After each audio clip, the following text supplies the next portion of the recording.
It was supposed to be a regular Thursday night. I was half asleep on my couch, Netflix playing something in the background that I wasn't really watching, when I got a text from her. Just 5 words, "I've got your charger." Home? I blinked at the screen, a little confused at first, then remembered, I had left it at her place 3 days ago. We weren't exactly close friends. More like friends of friends. Casual chats at gatherings, some random DMs, and one time we shared a long cab ride home after a party. That's it. So her suddenly texting felt out of place. But still, I replied, "Yeah, come drop it." I didn't think twice. 15 minutes later, she was standing at my door, hair tied back, hoodie half-zipped, holding my charger like it was something important. We both laughed awkwardly. I thanked her, expecting her to hand it over and leave. But then she asked, "Do you mind if I sit for a bit? The weather's getting weird out there." It was raining, lightly, but enough to make you think twice about stepping back out. So I shrugged and let her in. That's how it began. There was no grand plan, no intention behind it. She just sat on the edge of the couch, hugging a cushion, looking at the screen like she was trying to distract herself. I offered tea. She said yes. We didn't speak much at first, just small talk. But as the minutes passed, something shifted. I noticed her silence wasn't awkward, it was heavy. Like she wanted to say something but didn't know how. She started opening up slowly. About how her week had been chaotic. How she hadn't been sleeping well. How everyone around her expected her to be okay when she clearly wasn't. Her voice cracked once, and she quickly masked it with a laugh. I just listened, unsure of what to say. I didn't know her deeply enough to give advice. But I knew enough to know she needed someone, anyone, to just be there. The rain got heavier outside. The clock kept ticking. Midnight came and went. And yet, neither of us moved. She looked at me and asked softly, "Is it okay if I stay a little longer?" There was something in her tone that made it impossible to say no. Not because I felt obligated, but because I wanted her to stay. It felt like one of those moments where someone's silence says more than words ever could. So she stayed. We talked more. About life. Regret. Dreams. Heartbreak.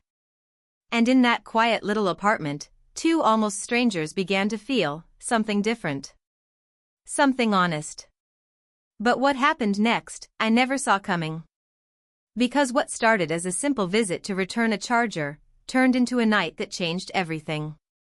And by the time morning light touched the curtains, both of us knew, we couldn't go back to being just casual friends anymore. But here's the thing, that night didn't end the way either of us expected. You'll understand why, in the next part. The morning light crept in slowly, casting a soft glow across the room. She was still sitting there, curled up in the same spot on my couch, eyes half closed but not asleep. Neither of us had really rested. The night had been filled with conversations, not the kind you plan, but the kind that come from places you usually keep hidden. She didn't say much about why she really came. Sure, the charger was an excuse, but there was more. I could feel it. She looked different in the morning light. Not in appearance, but in energy. Tired, yes, but also relieved in some strange way. Like being here gave her a break from something heavier outside those walls. I didn't ask too many questions, I didn't want to scare her off, but she left hints. A mention of someone who hadn't been kind to her. A friend who stopped being a friend. And a silence that followed whenever I brought up her home. There was a story behind those tired eyes, one she wasn't ready to share yet. And the more I sat with her, the more I realized this wasn't just about a rough week. Something had broken in her world. Maybe trust. Maybe safety. I just didn't know yet. I offered breakfast. She shook her head. I offered a blanket. She said she was fine. But she didn't move to leave either. Then her phone buzzed. She stared at the screen, didn't touch it, just turned it face down. That's when I knew for sure, someone out there was part of the reason she showed up at my door last night. And whoever it was, she didn't want them to know where she was. But I still had no idea what I had gotten myself into. She didn't say a word about the message. Just sat there, looking down, her fingers tightening slightly around the mug in her hand. I could sense her breathing change, like the tension had suddenly returned. A few seconds later, she quietly asked, "Do you ever feel like you're just existing in someone else's story?" I didn't really know what to say to that. I nodded, more as a gesture than a response. She gave a small, sad smile and looked away. I was beginning to realize this wasn't just about needing a break or feeling lonely. She was running from something, or maybe someone. And she didn't want to be alone when she did. She started talking again, this time more carefully, like she was picking her words from a minefield. She mentioned an ex, not by name, but with enough detail to make my stomach tighten. He had a way of showing up unexpectedly. Knew too much. Controlled too much. She thought it was over, but lately, old patterns were creeping back in. And then there was something else, her roommate. She didn't say much, but there was tension there too. Apparently, things hadn't been safe at home either, not emotionally. Arguments. Accusations. Doors slammed. Nights spent outside just to avoid being inside. It wasn't just one issue chasing her. It was everything all at once. And yet, in the middle of all that, she had come to me. Not because I could fix anything. But maybe because I was the only place that felt quiet. She suddenly asked, "Would it be weird if I stayed here a little longer? Just today?" I looked at her, unsure if I was helping or getting pulled into something I didn't fully understand. But I said yes. The day passed slowly, like time was stretching on purpose. She didn't talk much after that, just moved around my apartment quietly, occasionally glancing at her phone but never picking it up. I didn't ask more questions. I could feel she was trying to hold herself together. Around late afternoon, she finally dozed off on the couch, wrapped in the blanket I'd left there. I watched her sleep for a moment, and something about the way she curled into herself made my chest feel heavy. Whatever she was carrying, it wasn't light. I stepped outside to grab some groceries. I was only gone 20 minutes. But when I came back, the mood had completely shifted. The moment I opened the door, I saw her standing near the window, stiff, pale, holding her phone in both hands. She didn't look up. She just whispered, "He knows I'm here." I froze. My hands still full of plastic bags. My heart dropped. "How?" I asked. She shook her head, clearly shaken. "I don't know. Maybe someone saw me. Maybe he's guessing. But he just texted, 'You think I won't find you?'" She hadn't responded, but the fear in her eyes told me everything. It wasn't just empty words. This wasn't a simple breakup. There was history, control, maybe even danger, and now it had followed her to my doorstep. The sky outside had darkened again, and I realized the storm wasn't over. Not outside. Not inside. Her phone buzzed again. She didn't check it this time. She just whispered, "I shouldn't have come here. I've dragged you into this." I locked the door without saying a word. My hands were shaking too. Something was coming, and we both knew it. The calm was gone. And what came next would change everything. The air inside the apartment had turned cold, even though the windows were shut tight. She sat back down, clutching the edges of the blanket like she was trying to hold herself together. I didn't ask more questions, her silence already said too much. But then, right when I thought we'd hit the peak of everything, there was a knock at the door. Not loud. Just 2 slow taps. We both froze. She looked at me, eyes wide, lips slightly parted, her breath caught in her throat. I walked to the door slowly, heartbeat racing. I didn't open it, just looked through the peephole. But no one was there. The hallway was empty. I stood there for a few seconds, trying to steady my nerves, before turning back to her. She was standing now, tense, like her body had already decided to run. "Are you sure no one followed you last night?" I asked, and she hesitated before nodding. But her voice was thin when she said, "I don't know anymore." Then the second twist hit. I glanced at her phone still lying on the couch, screen glowing. Another message had popped up. But this time, it wasn't from the same number. It was from her roommate. The message read, "If you're with him, you need to leave. You don't know the full story." She read it too, slowly walking over, hands trembling as she picked it up. "What does that mean?" she muttered, more to herself than me. I stepped closer. "With who?" I asked carefully. She looked up at me like something inside her just cracked open. "You," she whispered. For a second, it didn't make sense. But then 100 unspoken things rushed into my head, the way she hesitated before coming in last night, the texts she kept hiding, the guarded way she spoke. Something was missing, something she hadn't told me.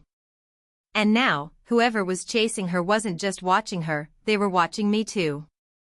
Outside, the wind howled louder. And for the first time, I wasn't sure if I was her safe place, or if I was somehow part of the reason she was in danger. The knock came again. This time, harder. The second knock was louder, sharper, like it was meant to break something, not just the door, but whatever peace we had left inside. I stepped forward instinctively, but she grabbed my arm. Her grip was tight. "Don't open it," she whispered, voice cracking. Her phone buzzed again. Another message from the same unknown number, "You've got 5 minutes." I couldn't take it anymore. Who is this guy? What does he want from you? I asked, frustration bleeding into fear. She hesitated, then finally spoke, her words trembling. "He's not just my ex. He used to be close to my family, he had power. He knew things. When I tried to leave, he didn't threaten me, he threatened people around me. And now he thinks I told someone something I shouldn't have." I was stunned. She had been protecting not just herself, but everyone in her circle. She hadn't just come to return my charger, she came because she was out of options. She thought I was far enough outside her world to be safe. She thought wrong. I grabbed my phone and dialed the police, giving them our location without too much detail. She looked like she wanted to protest, but I told her firmly, "We're not dealing with this alone." The knock came again, louder this time, and then, silence. Minutes passed. Felt like hours. No more messages. No more knocks. Just us, frozen in that living room, waiting for something, anything, to happen. And then came the final twist. There was a soft jingle at the door. Not a knock. A key. I moved fast, unlocking the door and yanking it open, but it wasn't him. It was her roommate. Out of breath. Frantic. She looked at both of us and said, "He's not coming." I lied. "I just needed you to listen." Confused, I asked, "What are you talking about?" She looked directly at the girl and said, "You're not in danger from him. You're in danger from me. I'm the one he sent." The silence that followed was deafening. Because in that moment, everything shifted. The person she thought she escaped from had been standing beside her all along. And now, we were locked inside. With her. For a moment, none of us moved. Her eyes were locked on her roommate's, stunned, betrayed, like her mind was struggling to catch up to what she'd just heard. I stepped between them without thinking, heart pounding, trying to make sense of everything. "You were working with him?" I asked, voice sharp. The roommate nodded slowly, eyes full of guilt. "He said if I kept tabs on her, he'd leave me alone. I didn't know it would go this far. I never thought she'd run, here." That's when it all clicked, the odd tension between them, the phone she kept avoiding, the reason she never felt safe, even in her own apartment. It wasn't just him watching. It was someone right beside her. Someone she trusted. She collapsed onto the couch, silent tears sliding down her face. All this time, she whispered, I thought I was escaping him, but I never even got out. I called the police again, this time explaining everything. The texts. The threats. The confession. They arrived within minutes and took the roommate into custody. She didn't resist. She just kept whispering, I didn't mean for it to go this far. After they left, the apartment felt like a different place. Quiet, but not peaceful. She sat in silence for a long while, then looked at me and said, I didn't come here because I needed my charger back. I came because this was the only place I'd ever felt like I wasn't being watched. She stayed 2 more nights. We didn't talk much. We didn't need to. Sometimes, safety doesn't come from big gestures. Sometimes, it's just being seen without judgment. Eventually, she moved to a new city, changed her number, started over. We stayed in touch, lightly, just enough to know she was okay. And me? I never looked at simple things the same again. Not a charger. Not a text. Not a knock at the door. Because sometimes, the people who seem like background characters in your life show up at just the right moment and change everything. This true emotional story isn't about drama. It's about survival. Trust. And the quiet strength it takes to finally break free. And sometimes, it all starts with someone showing up to return your charger. 38.